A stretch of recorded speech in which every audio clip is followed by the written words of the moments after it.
అదేవిధంగా గౌరవనీయులైన శాసనసభ్యులు, గౌరవ శాసన మండలి సభ్యులు, జిల్లా పార్టీల అధ్యక్షులు, అదే మాదిరిగా సీనియర్ నాయకులు అందరినీ కూడా ఈరోజు కరీంనగర్లో సమావేశం అవుదాం. పెద్దలు కేసీఆర్ గారి నేతృత్వంలో 24 సంవత్సరాలు పూర్తి చేసుకొని 25వ సంవత్సరంలో ఆనాడు టీఆర్ఎస్ ఈరోజు బీఆర్ఎస్గా ఉన్న తెలంగాణ ఉద్యమ జెండా 25 ఏళ్ళు నిండుతున్న ఈ శుభ సందర్భాన మనం కరీంనగర్ జిల్లా నుంచి పెద్ద ఎత్తున మన వాళ్ళందరూ కూడా ఉత్సాహంగా ఉన్నారు తరలి రావడానికి. ఆ విషయం మాట్లాడదాము అని వారు ఈరోజు ఒక సమావేశానికి మమ్మల్ని ఇక్కడికి ఆహ్వానించడం జరిగింది. మరి సంతోషం ఏమంటే ఈరోజు చాలా కాలంగా కరీంనగర్ జిల్లా పార్టీ కార్యాలయం కూడా మేము వాడకంలోకి తీసుకురాలేదు. ఇవాళ కమలాకర్ గారు, అదేవిధంగా జిల్లా పార్టీ అధ్యక్షులు జీవి గారు, పట్టణ పార్టీ అధ్యక్షుడు సోదరుడు హరిశంకర్ గారు అందరూ కలిసి ఈరోజు దాన్ని ఫంక్షనల్ కూడా చేసినందుకు వారికి హృదయపూర్వకంగా అభినందనలు. భవిష్యత్తులో ఇక్కడి నుంచే అన్ని కార్యకలాపాలు కూడా పార్టీవి నిర్వహించాలని చెప్పి కూడా జిల్లా పార్టీ ప్రెసిడెంట్ గారికి నా విజ్ఞప్తి. ఈ సంవత్సరం టీఆర్ఎస్ పార్టీకి చాలా కీలకమైన సంవత్సరం కాబోతా ఉన్నది. మాకు 24 ఏళ్ళ నుండి 25వ ఏట మనం అడుగు పెట్టడం అంటే ఇది సామాన్యమైన విషయం కాదు, మాకు సంబంధించి చిన్న విషయం కాదు. పార్టీ పుట్టిన నాడు ఎన్ని అవమానాలు, ఎన్ని రకాల అనుమానాలు, ఇది మక్కలో పుట్టింది పుబ్బలో పోతుందని శాపనార్థాలు పెట్టి అసలు ఈ పార్టీ ఉండనే ఉండదని, పదవుల కోసం పెట్టిండ్రని అడ్డమైన మాటలు ఎన్నో ఆనాడు పడాల్సి వచ్చింది పెద్దలు కేసీఆర్ గారు, వారితో నడిచిన సహచరులు. కానీ ఒకటి మాత్రం వాస్తవం, 2 తెలుగు రాష్ట్రాల్లో స్వాతంత్రం వచ్చినాటి నుంచి నేటి వరకు ఎన్నో పార్టీలు పుట్టినాయి, అంతే స్థాయిలో మాయమైనాయి. కానీ విజయవంతంగా 25 సంవత్సరాల పాటు నిలదొక్కున్న పార్టీలు కేవలం 2. ఒకటి తెలుగువాడి ఆత్మగౌరవ బావుట ఎగరవేస్తూ ఎన్టీ రామారావు గారు స్థాపించిన పార్టీ తెలుగుదేశం పార్టీ. ఇవాళ ఆ పార్టీ ఆంధ్రాకి పరిమితమైంది, కొత్తగా ఏర్పడ్డ ఆంధ్రప్రదేశ్కి పరిమితమైంది. కానీ రెండవ పార్టీ స్వాతంత్రానంతరం మన తెలుగు రాష్ట్రాల్లో పుట్టి తెలంగాణ అస్తిత్వాన్ని, తెలంగాణ భాషను, తెలంగాణ యాసను, సంస్కృతిని, తెలంగాణ ప్రజల చిరకాల వాంఛను నెరవేర్చి స్వరాష్ట్రాన్ని సాధించి ఆకాశమంత స్థాయికి మన ఆత్మగౌరవాన్ని ఎత్తి చాటిన జెండా, గులాబీ జెండా, దాన్ని చాటిన నాయకుడు కేసీఆర్ గారు. వాళ్ళు అందుకే తెలంగాణ రాష్ట్ర సమితిగా ఆనాడు ఆవిర్భవించిన పార్టీ ఈరోజు భారత రాష్ట్ర సమితిగా పేరు మారవచ్చు, కానీ జెండా మారలేదు, ఎజెండా మారలేదు, నాయకుడు మారలేదు, గుర్తు కూడా మారలేదు. ప్రజలు ఈ రోజు కూడా, ఈ నిమిషానికి కూడా ఏదైనా పల్లెటూరికి పోయి ఈ గులాబీ జెండా చూపెట్టి ఏ పార్టీ అంటే తెలంగాణ పార్టీ అంటారు తప్ప ఇంకో పేరు రాదు, బీఆర్ఎస్ అనో టీఆర్ఎస్ అనో రాదు. అంతగా తెలంగాణ పార్టీగా, తెలంగాణ ఇంటి పార్టీగా, మన పార్టీగా ఇవాళ ప్రజల గుండెల్లో చిరస్మరణీయమైన చెరగని ఒక ముద్ర వేసుకున్నది టీఆర్ఎస్. అందుకే 24 సంవత్సరాల నుండి 25వ సంవత్సరంలో అడుగు పెడుతున్న శుభ సందర్భాన ఒక క్రమ పద్ధతిలో ప్రతి సంవత్సరం నిర్వహిస్తున్నట్టుగానే ప్రతి సంవత్సరం వార్షికోత్సవాన్ని ఘనంగా ఏదైతే నిర్వహించుకుంటూ వస్తున్నామో అదే పద్ధతుల్లో రజతోత్సవ సంబురాన్ని, బీఆర్ఎస్ రజతోత్సవ సంబురాన్ని మరి ఎల్కతుర్తిలో, హుస్నాబాద్ నియోజకవర్గ పరిధిలోని ఎల్కతుర్తిలో, వరంగల్ నగరానికి అత్యంత సమీపంలో మనం నిర్వహించుకోబోతా ఉన్నాం. దానికి ముఖ్యంగా ఉమ్మడి కరీంనగర్ జిల్లా నుంచి మాకు విపరీతమైన ఒత్తిడి ఉంది. ఇప్పుడు ఇక్కడికి వచ్చేటప్పుడు కూడా మేమందరం మాట్లాడుకుంటూ వస్తూ ఉన్నాం, ఎమ్మెల్యేలు అదేవిధంగా ఇన్ఛార్జీలు. విపరీతమైన ఒత్తిడి ఉంది మా కార్యకర్తల నుంచి. ఎందుకంటే మా సభ్యత్వమే దాదాపు 60 లక్షల సభ్యత్వం కలిగిన పార్టీ. కాబట్టి మేము వస్తామని చెప్పి ప్రతి ఊరు నుంచి కూడా విపరీతమైన ఒత్తిడి ఉంది.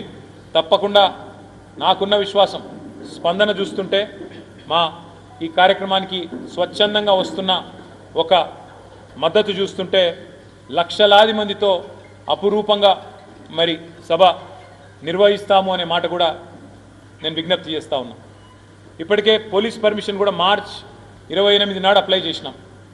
మరి ఈరోజు 12వ తారీఖు ఇప్పటివరకు పోలీసులు పర్మిషన్ ఇవ్వట్లేదు, ఇస్తామని చెప్తలేరు, ఇయ్యమని చెప్తలేరు. అందుకే కోర్టుకు కూడా పోయినాం, హైకోర్టుకు కూడా పోయినాం. పోతే హైకోర్టు కూడా 21వ తారీఖు వరకు గడువు పెట్టింది, 17 లోపల సమాధానం చెప్పాలని చెప్పి ప్రభుత్వానికి మరి కోర్టు కూడా డైరెక్షన్ ఇచ్చింది. రాష్ట్ర ప్రభుత్వానికి కూడా విజ్ఞప్తి చేస్తూ ఉన్నాం. మాకు ప్రతి సంవత్సరం వార్షికోత్సవ సభ నిర్వహించుకోవడం అనేది ఒక ఆనవాయితీగా ఉన్నది. ఇదేదో మీ ప్రభుత్వం మీద ప్రకటించే యుద్ధబేరి కాదు, ఇదేదో మేము అక్కడ చేస్తున్నది వేరే రకమైన ఆలోచన కూడా కాదు. 25 సంవత్సరాలు ఒక పార్టీ ప్రస్థానాన్ని కొనసాగించడం అంటే ఈ రోజుల్లో ఒక అపురూపమైన సందర్భం. కాబట్టే లక్షలాది మందితో శాంతియుతంగా ప్రజాస్వామ్య పద్ధతుల్లో ఎట్లా అయితే ఆనాడు ఉద్యమాన్ని నడిపినామో అదే పద్ధతుల్లో ఈ సభను కూడా నిర్వహించుకోబోతా ఉన్నాం.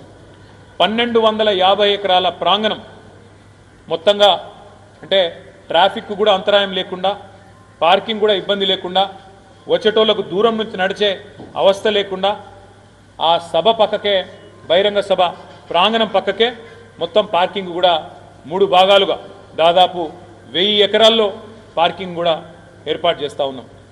ఆర్టీసీకి ఇప్పటికే మరి దాదాపు 10 కోట్ల రూపాయలు చెల్లించినాం. ఒక 3000 బస్సులు కావాలని అడిగినాం, వారు కూడా సూత్రప్రాయంగా ఇస్తామని చెప్పినారు. అట్లాగే ప్రైవేటు బస్సులు, ఇక ఇతర వాహనాలు స్వచ్ఛందంగా వచ్చేవాళ్ళు లక్షలాదిగా తరలి వస్తారని చెప్పి మేము అంచనా వేస్తున్నాం. ఈ ప్రోగ్రాం ఎంత పెద్దది అంటే మరి ఆ లక్షలాదిగా వచ్చేటోళ్ళకు ఎండాకాలంలో ఇబ్బంది కాకూడదన్న ఉద్దేశంతో 10 లక్షల వాటర్ బాటిళ్ళు, 10 లక్షల మజ్జిగ ప్యాకెట్లు, అదేవిధంగా అక్కడనే మరి కొన్ని వైద్య శిబిరాలు కూడా అదే ప్రాంగణంలో ఏర్పాటు చేస్తూ ఉన్నాం. పెద్ద ఎత్తున ఎవరికి ఇబ్బంది కాకుండా టాయిలెట్లు కూడా అక్కడనే ఏర్పాటు చేస్తూ ఉన్నాం. అదే మాదిరిగా డాక్టర్ల బృందాలు, అదేవిధంగా మా 2000 మంది వాలంటీర్లు పార్కింగ్ ఇంతజాం చూడడానికి, వచ్చిపోయే ట్రాఫిక్ నియంత్రణ చేయడానికి, అదేవిధంగా ప్రజలకు ఏ రకమైన అసౌకర్యం కలిగినా, ఎవరికి వచ్చే వాళ్ళకి ఏ రకమైన ఇబ్బంది కలిగినా తక్షణమే వారికి సేవలు అందించడానికి 2000 మంది స్వచ్ఛందంగా మా పార్టీ కార్యకర్తలు, మా యువకులు 2000 మందిని నియమించినాం. వారు కూడా ఇప్పటికే పనులు నిమగ్నమైనారు. పనులు ఎలకతుర్తిలో అక్కడ పట్టదారులు ఎవరైతే ఉన్నారో ప్రైవేటు భూముల యజమానులు, వాళ్ళు కూడా తమ సమ్మతిని ఇప్పటికే మాకు రాతపూర్వకంగా ఇచ్చినారు. ఆ అనుమతులు కూడా మేము పోలీసు వాళ్ళకు కూడా ఇవ్వడం జరిగింది, ప్రభుత్వానికి కూడా ఇవ్వడం జరిగింది. మేము ఈ కార్యక్రమం తర్వాత, బహిరంగ సభ తర్వాత మరి బీఆర్ఎస్ రజతోత్సవ సంబరాలను సంవత్సరం పాటు నిర్వహించబోతా ఉన్నాం. రకరకాల కార్యక్రమాలు, ఆనాడు ఉద్యమంలో మొదటి నుంచి మాతో ఉన్న సహచరులను ఒక దగ్గర తీసుకొని రావడం, వారితో ఆనాటి నుంచి ఈనాటి వరకు 25 ఏళ్లలో వివిధ సందర్భాల్లో జరిగిన ఉదంతాలను మళ్ళొక్కసారి ప్రజలకు గుర్తు చేసే విధంగా కార్యకలాపాలు అవన్నీ కూడా డిజైన్ చేస్తున్నాం. సంవత్సరం పాటు రజతోత్సవ సంబరాలను నిర్వహించబోతా ఉన్నాం. అట్లాగే ఈ సభ తర్వాత వెంటనే మే నెలలో మా పార్టీ యొక్క సభ్యత్వ నమోదు కార్యక్రమం మళ్ళీ తిరిగి ప్రారంభమవుతుంది. ఈసారి మొత్తం సభ్యత్వ నమోదు కార్యక్రమాన్ని డిజిటల్ పద్ధతుల్లో చేయాలి అని చెప్పి నిర్ణయం తీసుకున్నాం. ఇదివరకు ఇచ్చినట్టు ఆ పుస్తకాలు ఉండయి, మొత్తం కూడా యాప్ ద్వారా మనం ఈసారి మెంబర్షిప్ ఎన్రోల్మెంట్ కూడా చేయబోతా ఉన్నాం. అట్లాగే మెంబర్షిప్ ఎన్రోల్మెంట్ అయిన తర్వాత పూర్తి స్థాయిలో సంస్థాగత నిర్మాణం మీద దృష్టి పెట్టి దసరా లోపు సంస్థాగత నిర్మాణాన్ని కూడా, అంటే గ్రామ శాఖలు, వార్డు శాఖలు, మండల శాఖలు, పట్టణ శాఖలు, నియోజకవర్గ స్థాయిలో, అదేవిధంగా జిల్లా స్థాయిలో ఇవన్నిటిని కూడా పూర్తి స్థాయిలో కమిటీలను పూర్తి చేసుకుంటాం. తదనంతరం దసరా వరకు కొత్త అధ్యక్షుడిగా 4 ఏళ్ల తర్వాత మాకు పార్టీ రాష్ట్ర అధ్యక్ష ఎన్నిక కూడా ఉంటుంది, అధ్యక్ష పదవికి కూడా ఎన్నిక ఉంటుంది. దాన్ని కూడా ప్రతి సందర్భంలో నిర్వహించినట్టే, ప్రతిసారి నిర్వహించినట్టే ప్రజాస్వామ్య పద్ధతుల్లో ఎన్నిక ద్వారానే, అంటే presiding officer AC, returning officer AC, మా పార్టీ కాన్స్టిట్యూషన్ ప్రకారం ఈసారి కూడా అదే పద్ధతుల్లో చేయడం జరుగుతుంది. ఒకసారి కమిటీల నిర్మాణం పూర్తయిన తర్వాత ఇట్లాంటి పార్టీ యొక్క జిల్లా పార్టీ కార్యాలయాలు ఏవైతే ఉన్నాయో మాకు 1-2 తప్ప మొత్తం 33 జిల్లాల్లో కూడా ఇంత అద్భుతమైన కార్యాలయాలు కూడా పార్టీ నిర్మాణం ఇప్పటికే పూర్తి చేసింది. మరి వీటన్నిటిని కూడా పూర్తి స్థాయిలో వినియోగంలోకి తీసుకొని వస్తాం.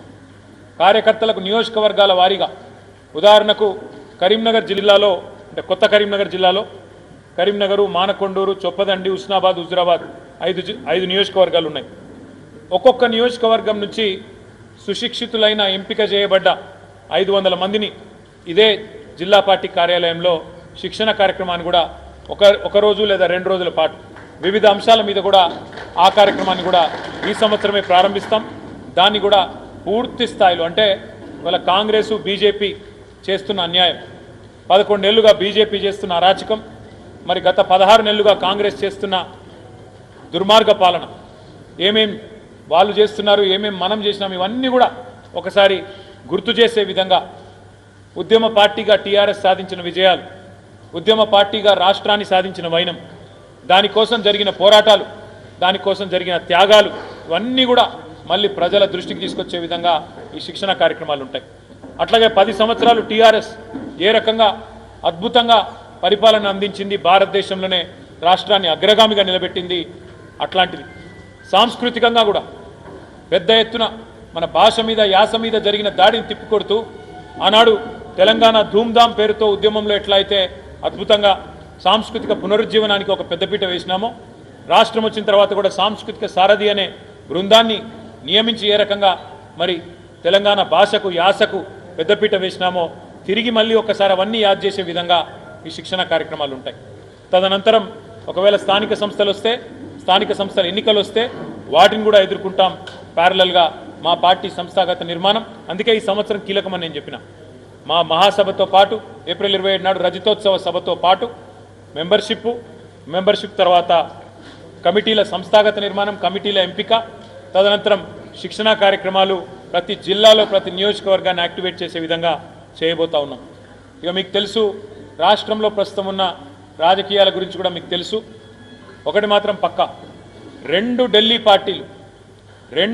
పార్టీలు కూడా, ఒకటేమో సంచులు మోసే పార్టీ, ఇంకోటేమో చెప్పులు మోసే పార్టీ. ఢిల్లీ వాళ్ళ చెప్పులు మోసే పార్టీకి, ఢిల్లీకి సంచులు మోసే పార్టీలు రెండు ఉన్నాయి. ఈ రెండు పార్టీల వల్ల తెలంగాణకు జరుగుతున్నది అన్యాయమే, దొందే. ఇద్దరు కూడా దుర్మార్గులే, ఇద్దరు కూడా తెలంగాణకు ద్రోహం చేస్తున్న వాళ్ళే. ఇవాళ మీరు చూడొచ్చు, ఈరోజు ఇక్కడ మనం కూర్చున్నాం కరీంనగర్లో. ఇక్కడికి వచ్చేటప్పుడు నేను కమలాకర్ గారిని అడిగిన, అన్న ఎల్ఎండీలో నీళ్ళు ఎన్ని ఉన్నాయని అడిగిన. 7 టీఎంసీల చిల్లర ఉన్నాయి. నేను అడిగిన అక్కడ రాజన్న సిరిసిల్లలో మా చెలిమేడ లక్ష్మీ నరసింహారావు గారిని అడిగిన, అన్న ఎన్ని ఉన్నాయని రవిశంకర్ గారిని వారిని అడిగితే, అన్న 27 టీఎంసీలు బట్టే ఎంఎండీలో, మిడ్మానేర్లో, రాజరాజేశ్వర్ సాగర్లో అక్కడ కూడా 7 టీఎంసీలే ఉన్నాయన్నారు. ఇవాళ మా సిరిసిల్లకు మొన్న నేను ఏదో కార్యక్రమానికి పోతే ఆ తంగళ్ళపల్లి బ్రిడ్జ్ మీదకి వెళ్ళి చూస్తే కింద మొత్తం ఒక ఎడారి వాతావరణం ఉన్నది, బాగా ఎండిపోయి ఉన్నది. ఒకనాడు ఇదే ఏప్రిల్ మే నెలలో కేసీఆర్ గారి హయాంలో, కేసీఆర్ గారి ప్రభుత్వం ఉన్నప్పుడు చెరువులు మత్తళ్లు దుంకిన విషయాన్ని నేను కరీంనగర్ జిల్లా ప్రజలకు గుర్తు చేస్తా ఉన్నా. ఆనాడు ఎర్రటి ఎండల్లో కూడా అప్పర్ మానేరు నుంచి మొదలు పెడితే కింద మరి మంతిని దాకా మానేరు ఒక సజీవ జలధారలాగా అద్భుతంగా ఆనాడు ఆ దృశ్యాన్ని ఆవిష్కరించింది కేసీఆర్ నాయకత్వం.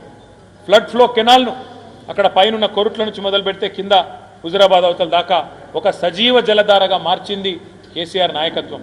కాకతీయ కాలువను అదే స్థాయిలో అపురూపంగా ఎప్పుడు కూడా నిండుగా నీళ్లతోని, ఎండాకాలం కావచ్చు ఏ కాలమన్నా కావచ్చు, కాళేశ్వరం మహిమ వల్ల ఉమ్మడి కరీంనగర్ జిల్లాకు అద్భుతంగా పంటలు పండి మరి అద్భుతంగా ఇక్కడ సంపద సృష్టించబడ్డది.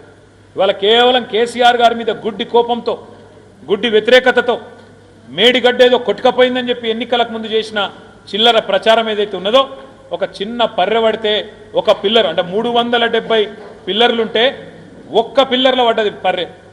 370ల 3 బ్యారేజీలు, 19 రిజర్వాయర్లు, 21 పంప్ హౌజులు, 100 కిలోమీటర్ల సొరంగ మార్గం, 1000 కిలోమీటర్ల ప్రవాహ కాలువలు, గిన్ని ఉన్న కాళేశ్వరాన్ని పట్టుకొని ఒక్క బ్యారేజీలో 370 పిల్లర్లలో ఒక్క పిల్లర్కు పర్రె పడితే అయిపోయింది, కొట్టుకపోయింది, 1,00,000 కోట్లు పోయినాయి అని చెప్పి ఇద్దరు కలిసి, ఆయన దున్నపోతినిందంటే ఈయన దుడ్డం కట్టేయమన్నట్టు పైకెళ్ళి ఎన్డీఎస్ఏ రిపోర్ట్ అని చెప్పి ఒక ఆయన వచ్చి నీళ్ళల్లో దిగకుండా, కనీసం కిందికి పోయి చూడకుండా ఏదో జరిగిపోయిందని చెప్పి ఆగమేఘాల మీద 48 గంటల్లో రిపోర్ట్ ఇచ్చింది కేంద్ర ప్రభుత్వం.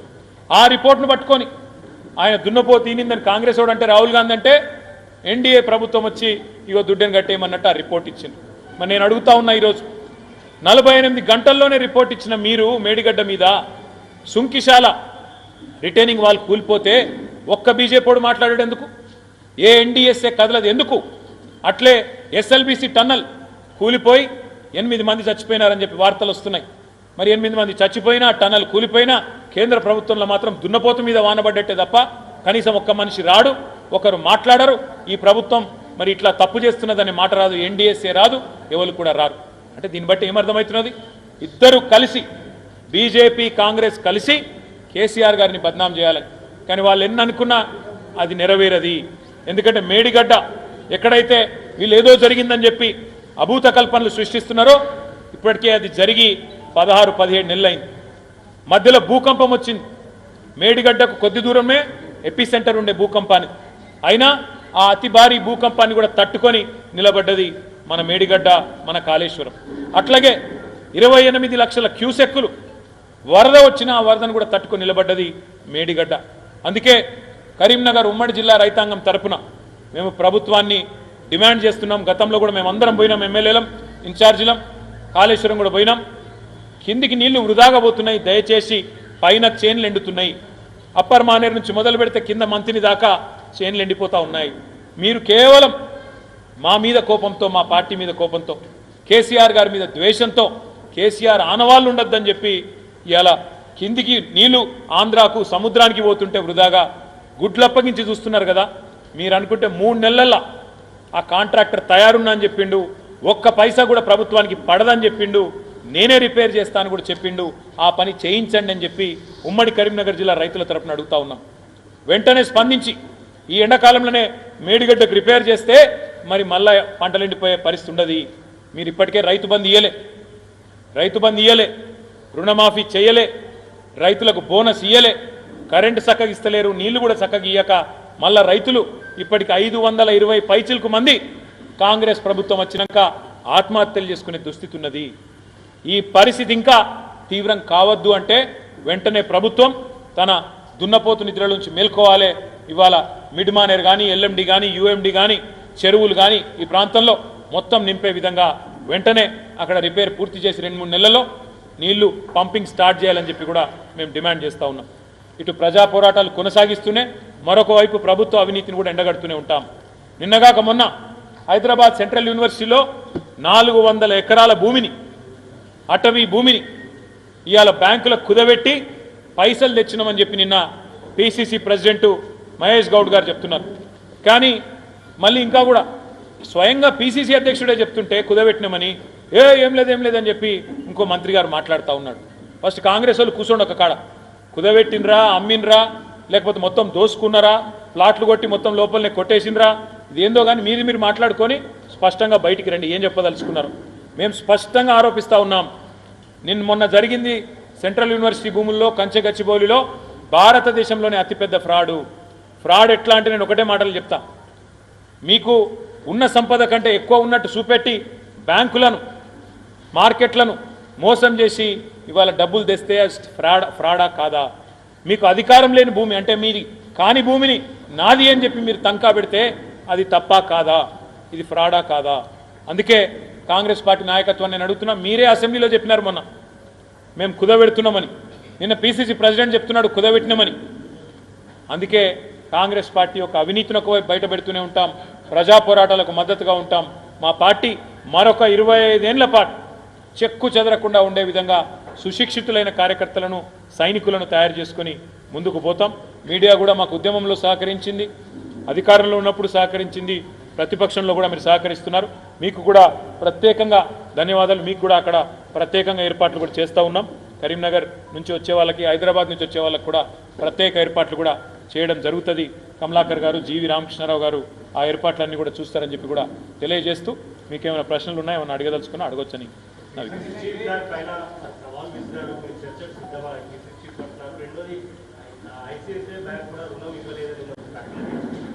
జరిగింది. బ్రదర్ ఏంటంటే పిసిసి చీఫ్ గారే ఒప్పుకున్నారు. ఏమని? మేము కుదబెట్టినాం, తాకట్టు పెట్టినాం, 10,000 రుణం తెచ్చినామని. ఇంకో దిక్కు 10,000 కోట్ల రుణం తెచ్చినామని ఆయనే చెప్తా ఉన్నాడు. ఇంకోవైపు ఏం చెప్తున్నారు పిసిసి ప్రెసిడెంట్? ఆ 10,000 కోట్లు మేము మన రైతు బంధుకి ఇచ్చినాం, అట్లే ఇంకా వేరే కార్యక్రమాలకు ఇచ్చినామని చెప్పి చెప్తా ఉన్నారు. అదేవిధంగా బీకన్ అనే ఒక ప్రైవేట్ సంస్థకు కుదబెట్టినామని చెప్పి డాక్యుమెంట్ కూడా టీజీఐఎస్ వాళ్ళు సంతకం పెట్టింది కూడా నేను నిన్న విడుదల చేసిన. ఇవన్నీ అవాస్తవాలు అని వారి దగ్గర ఏమైనా ఆధారం ఉంటే చెప్పండి. నేను ఆయన చెప్పిన దానిలో అయితే ఏం లేదు. నేను చెప్పింది మళ్ళీ చెప్పిండు, వేరే భాషలో చెప్పిండు. ఇప్పుడు కూడా నేను ఏమంటున్నా అంటే వీరు చేసింది తప్పు, అందుకే సుప్రీంకోర్టు చీఫ్ సెక్రటరీని జైల్లో పెడతా అనే మాట మాట్లాడింది. మీరు చేసిన తప్పును ఒప్పుకోండి. ఇకనైనా ఆ 400 ఎకరాల విషయంలో ఆ విద్యార్థుల పోరాటం ఏదైతుందో సెంట్రల్ యూనివర్సిటీ విద్యార్థుల పోరాటం, ఆ ప్రజాస్వామిక పోరాటాన్ని గౌరవించి ఆ నిర్ణయాన్ని వెనక్కి తీసుకోండి. లేకపోతే మాత్రం నేను పక్కా చెప్తున్నా, మీరు గిన్న ఆ భూమిని అమ్మే ప్రయత్నం చేస్తే ఎవరన్నా ఒక ఇంచు కొన్నా మేము 3 ఏళ్ల ముంగటనే చెప్తున్నాం, మళ్ళా 2028-29లో వచ్చేది ఖచ్చితంగా కేసీఆర్ ప్రభుత్వం. ఆ ఒక్క ఇంచు భూమిని కూడా, ఒక్క ఇంచు భూమి ఎవరు కొన్నా ముమ్మాటికి దాన్ని రద్దు చేస్తాం. అక్కడ ఎట్లాంటి పర్మిషన్లు కూడా ఇవ్వకుండా ఈరోజు ఎట్లా అయితే అదొక లంగ్ స్పేస్ లాగా హైదరాబాద్కు ఉన్నదో దాన్ని అట్లే కాపాడుతాం. ఒక అంతర్జాతీయ ప్రమాణాలతో ఈకో పార్క్ నిర్మాణం చేస్తాం తప్ప, గ్రీన్ జోన్గానే ఉంచుతాం తప్ప, ఒక ఇంచు కూడా ఎవరు కొన్నా ఈ స్కామ్లో ఎవరు భాగస్వాములైనా వాళ్ళకు కూడా తప్పకుండా నష్టం వస్తుంది. ఆలోచించుకోవాలని చెప్పి నేను బిల్డర్లు ఇంకా రేవంత్ రెడ్డి తొత్తులు ఎవరైతే ఆ భూమిని వేసుకపోదాం అనుకుంటున్నారో వాళ్ళందరికీ కూడా చెప్తాం. రేవంత్ రెడ్డి ప్రభుత్వంలో ఏది ఒరిజినలో ఏది ఫేకో ఏం చెప్పలేము. ఎందుకంటే ఆయననే పెద్ద ఫేక్. ఎందుకంటే అప్పుడే మోడీ మంచోడు అంటాడు, అప్పుడే కాదంటాడు, అప్పుడే ఒకటి చెప్తాడు, బయట నన్ను నమ్ముతలేడు, పైసా ఉడతలేదని బయట చెప్తాడు. నేను ఇదివరకు అసెంబ్లీలో కూడా చెప్పిన బ్రదర్, ఈ ముఖ్యమంత్రిలో కాంగ్రెస్ పార్టీలో ఒక అపరిస్థితుడు ఉన్నాడు. మరి రాము కరెక్టా రెమో కరెక్టా మాకు కూడా అర్థమవుతలేదు. బయట అప్పు ఉడతలేదు అంటాడు, లోపలికి వచ్చి అప్పు చేసినా అంటాడు. బయటనేమో అది గవర్నమెంట్ భూమి అంటాడు, ఇక్కడికి వచ్చేమో ఇంకోటి చెప్తాడు. బయటనేమో అక్కడ ఆ జింకలు లేవు, ఏం లేవు, గుంట నక్కలు ఉన్నాయంటాడు. మరి అక్కడనేమో జింకలు చచ్చిపోయిన శవాలు ఒక్కొక్కటి బయటకు వస్తున్నాయి. కాబట్టి మీరందరూ పరిశోధనాత్మక జర్నలిజం చదువుకున్న జర్నలిస్టులు, మా జర్నలిస్ట్ మిత్రులతో కూడా నా విజ్ఞప్తి, నేను చెప్పేది ఆయన చెప్పేది కాదు, మీరు పరిశోధించి నేను చెప్పేది కరెక్టా ఆయన చెప్పేది కరెక్టా ప్రజలకు చెప్పాలని మీ అందరికీ కూడా హృదయపూర్వకంగా నా విజ్ఞప్తి.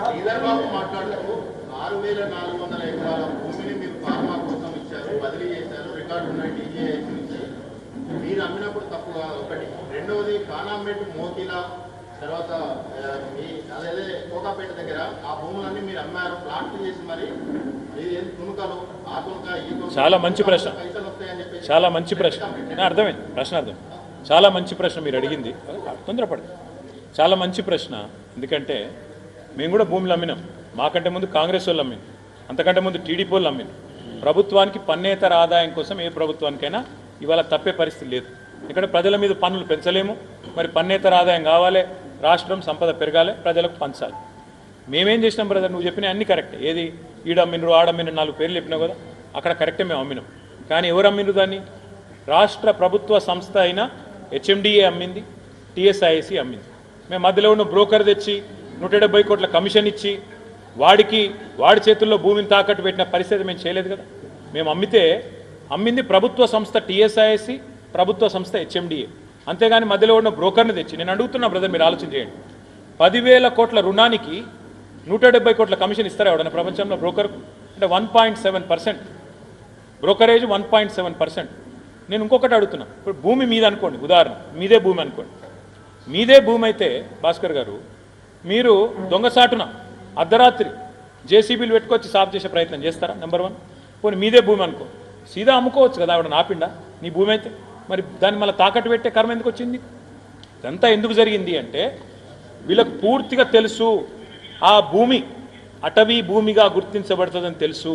కానీ ఆ భూమి మీద పైసలు ఎట్లైనా తీసుకురావాలి, ఆ భూమిని ఎట్లైనా లిటిగేషన్ ఇరికియాలని చెప్పి ఒక బ్రోకర్, బాంబే బ్రోకర్ను ఒక బీజేపీ ఎంపీ తీసుకొస్తే ఆ బీజేపీ ఎంపీ ఈ ముఖ్యమంత్రి ఇద్దరు కలిసి మరి ఆ భూమి కోసం 170 కోట్ల లంచం కమిషన్ రూపంలో ఆ బ్రోకర్కి ఇచ్చి 10,000 కోట్లు తెచ్చుకున్నారు.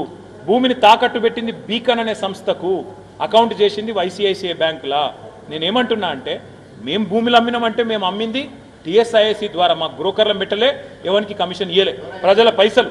తప్పు ఎంపీ గారు ఎవరో నేను చెప్తా, ఎప్పుడు చెప్తా అంటే ఆ ఎంపీకి కొంత సాయం చేస్తాను రేవంత్ రెడ్డి చెప్పిండు. ఇలా ఫ్యూచర్ సిటీలనో ఆడనోయిడనో ఆ ఎంపీకి కొంత సాయం జరుగుతోంది.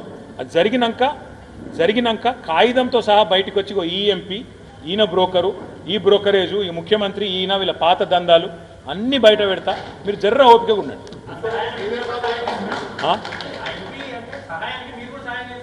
ఎట్లా అంటే దొంగ దొరకాలి కదా తమ్మి, దొంగతనం కానీ ఏం చెప్తున్నాను. దొంగతనం అయినాక రెడ్ హ్యాండెడ్గా పట్టుకోవాలి కదా, సగంలో పట్టుకుంటే బాగుండదు కదా. మరి అట్లాంటప్పుడు ఎంక్వైరీకి భయం ఎందుకు? ఆర్బీఐ ఎంక్వైరీ కదా నేను అడిగేది కూడా. ఆర్బీఐ నిబంధనల ప్రకారం అన్నీ చేస్తే నేను అడుగుతున్నా, మీరు చెప్పండి నాకు ఒక్కటే మాట, స్థలం నీదైతే డైరెక్ట్గా అమ్మొచ్చు కదా, తాకట్టు ఎందుకు పెట్టినావు? తాకట్టు ఎందుకు పెట్టినావు? మళ్ళీ అటంగా వేలం ఎందుకు అంటున్నావు? మరి అసెంబ్లీలో ఒకటి చెప్తావు, బయట ఒకటి చెప్తావు. మీ పీసీసీ అధ్యక్షుడు నేను తాకట్టు పెట్టినా అంటాడు, నువ్వు పెట్టలేదంటావు. ఏది కరెక్టో మీరు అనుకోండి. ఫస్ట్ ఒక అర్రలో కూర్చొని మొత్తం గాంధీ భవన్లో కూర్చుంటారా ఇంకొక అది ఎవడో పేపర్ ఒకటి రాసిండు, నాకేం సంబంధం స్వామి? ఆయన కలవడ్డదేమో, మాకేమి? మేము అన్నామా ఎక్కడన్నా? మీకు చెప్పినామా? మేము అన్నామా? మేము చెప్పినామా? అరే ఎవడో ఒకడు అంటాడు, ఆయన నాకు అర్థం కాదు. ఆయన కలవడ్డదేమో. మేము అధికారంలోకి వస్తే వీళ్ళలాగా చిల్లర పనులు అయితే చేయకపోతుంది. మీకు ఒకటి గుర్తు చేస్తాం కదా, కేబీఆర్ పార్కు చుట్టూ ఆనాడు మున్సిపల్ మంత్రిగా 6 ఫ్లైఓవర్లకు టెండర్ కూడా నేను పూర్తి చేసిన 1,500 కోట్లతో. ప్రజలు ఎప్పుడైతే చెట్లు కొట్టొద్దు ఇక్కడ నా ఆందోళన మొదలుపెట్టినరో కేసీఆర్ గారు నాకు చెప్పిన ఒకటే ఆదేశం ఇచ్చారు, అందరూ బాధపడుతున్నారు 800 చెట్లు పోతాయని, క్యాన్సిల్ చేయండి చేయకండి అని చెప్పిండు. మేము వెనుక పోయినాం. అది మా సంస్కృతి, మాకు ఆ ప్రజాస్వామిక స్ఫూర్తి ఉంది. ఆడ 400 ఎకరాల చెట్లు కొడుతున్నావు, మొత్తం జింకలు చేస్తున్నాయి, జంతువులన్నీ మాయమవుతున్నాయి, అమ్మకరా నాయన అని చెప్పి మేం కాదు కదా మొదలుపెట్టింది, సెంట్రల్ యూనివర్సిటీ విద్యార్థులు. ఆ విద్యార్థుల్లో బ్రదర్ మీకు ఒకటి తెలవాలి, 75-80% మంది మన రాష్ట్ర పనులు కూడా కాదు, వాళ్ళు వేరే రాష్ట్రాల పిల్లలు. చదువు పూర్తి చేసినాక ఇక్కడికి వెళ్ళిపోతారు, వాళ్ళు ఈడ ఉండని కూడా ఉండరు. వాళ్ళకున్న సోయి మనకు ఉండొద్దా? మన ప్రభుత్వానికి ఉండొద్దా? ఎంతసేపు రియల్ ఎస్టేట్ బ్రోకర్ లెక్కన ఆలోచించాలా ముఖ్యమంత్రి గారు? అప్పుడప్పుడు మనసున్న మనిషిలాగా ఆలోచించొద్దా? ఇది మా వాదన.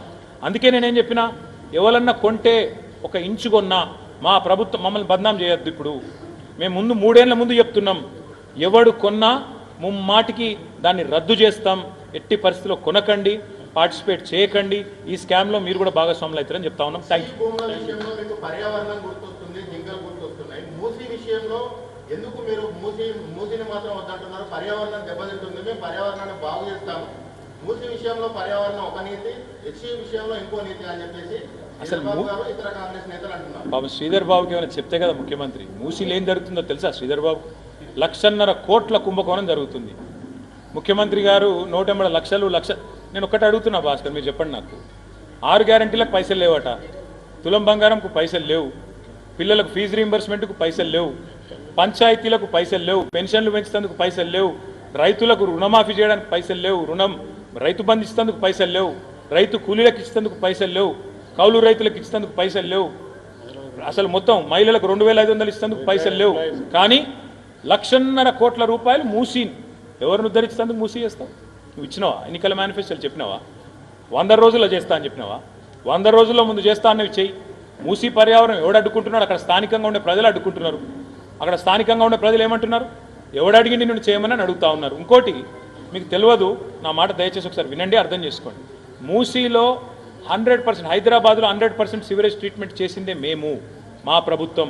నువ్వు కొత్తగా వచ్చి చేసేదేం లేదు. గోదావరి నీళ్ళు తీసుకొచ్చి గండిపేటలో పోయాలి, దానికి కావాల్సింది 1,100 కోట్లు. దానికి 1,50,000 కోట్లని ముఖ్యమంత్రి స్కామ్ చేస్తుంటే చూస్తూ ఊరుకోవాలా? 1,50,000 కోట్లు ఢిల్లీకి మూటలు కట్టి పంపుతానంటే చూస్తూ ఊరుకోవాలా? అందుకే ఈ భూముల విషయం కాదు, అల్టిమేట్గా నేను అనేది ఏంటంటే, వీళ్ళు ఏ రకమైన అవినీతి స్టార్ట్ చేసినా దానికి చెక్కు పెడుతున్నది మేము బీఆర్ఎస్. కానీ బీజేపీ ఎక్కడుందండి? ఎందుకు అమృత్ స్కామ్ జరిగిందని మేము చెప్తుంటే బండి సంజయ్ మాట్లాడాడు, కిషన్ రెడ్డి మాట్లాడాడు. అమృత్ స్కామ్ నేను సీదా పోయి కేంద్ర మంత్రి గారికి ఆధారాలు ఇస్తే రక్షణ గోడలాగా, రక్షణ కవచంలాగా రేవంత్ రెడ్డికి ఇవాళ సహాయ మంత్రి గారు సహాయంగా నిలబడ్డాడు. అట్లే ఇవాళ హెచ్సియు విషయంలో వెంటనే ఇన్వెస్టిగేషన్ ఆదేశించండి. మీరు నిజంగా బీజేపీ కాంగ్రెస్ ఒకటి కాకపోతే వెంటనే ఆదేశించండి, వెంటనే ఆర్బీఐని, సివిసిని, సిబిఐని రంగంలో దించండి. అట్లాగే సుంకిశాల, అట్లాగే ఎస్ఎల్బీసీ. ఎక్కడ పోయింది మీ ఉత్సాహం? ఎక్కడ పోయింది ఎన్డీఎస్ఏ? ఎందుకు రాదు అంటే, బీఆర్ఎస్ ఉన్నప్పుడు చిన్న ప్రమాదం జరిగినా ఉరుక్కుంటూ వస్తారు. బీఆర్ఎస్ ప్రభుత్వం ఉన్నప్పుడు గుర్తుందా గవర్నర్ గారు ఎట్లా వ్యవహరిస్తుండేనో? ప్రతి చిన్నదానిలో దొరుకుతుండే, ప్రతి చిన్నదానిలో కాలాల్లో కట్టబెడుతుండే. మరి 16 నెలలుగా గవర్నర్ లాపతా ఎందుకు అంటే, ఇవాళ బ్రహ్మాండంగా వారు పూర్తి స్థాయిలో ఒకరికొకరు అండర్స్టాండింగ్ ఉన్నారు. 80% ఇప్పటికే కంప్లీట్ అయిన కరీంనగర్ మానేరు రివర్ ఫ్రంట్ని రేవంత్ రెడ్డి చేయడు, బండి సంజయ్ అడగడు. అంటే వాళ్ళకి కావాల్సిన పనులేమో కలిసి చేసుకుంటారు. ఎక్కడెక్కడ ఏం చేయాలన్నా చీకట్లో కూర్చొని చేలు కలుపుకునే కాడ కలుపుకుంటారు, చేసుకునే పనులు చేసుకుంటారు. కానీ ప్రజలకు సంబంధించిన అంశాలు, రైతు బంధు ఇవ్వకపోతే అడగరు, రుణమాఫీ రాకపోతే అడగరు, నెలకు 2,500 ఏమని అడగరు, 6,000 గ్యారంటీ 6 గ్యారంటీ లేదని బీజేపీ ఒక్కడు మాట్లాడాడు. ఎంతసేపు కేసీఆర్ని తిట్టాలి, మా పార్టీని తిట్టాలి తప్ప రేవంత్ రెడ్డి మీద నోరెందుకో లేవది. ఎందుకు వాళ్ళ ప్రభుత్వం మీద ప్రధానమంత్రి వచ్చిండు కదా. RR ట్యాక్స్ అని ఎవరు మాట్లాడింది? మొదలు రాహుల్ రేవంత్ ట్యాక్స్ అని మరి ఎక్కడ పోయింది ఇవాళ మోడీ గారి స్వరం? ఎందుకు మూగపోయింది బీజేపీ? ఎందుకు విచారణకు ఆదేశిస్తలేరు రేవంత్ రెడ్డి మీద? అందుకే మేము అనేది 2 ఢిల్లీ పార్టీలు, ఒకటి సంచులు మోసే పార్టీ, ఇంకోటి చెప్పులు మోసే పార్టీ, వీళ్ళెన్నటికీ తెలంగాణకు న్యాయం చేయలేరు. ఈ గులాబీ జెండానే తెలంగాణకు శ్రీరామ రక్ష. అది చెప్పడానికి ఏప్రిల్ 27 సార్.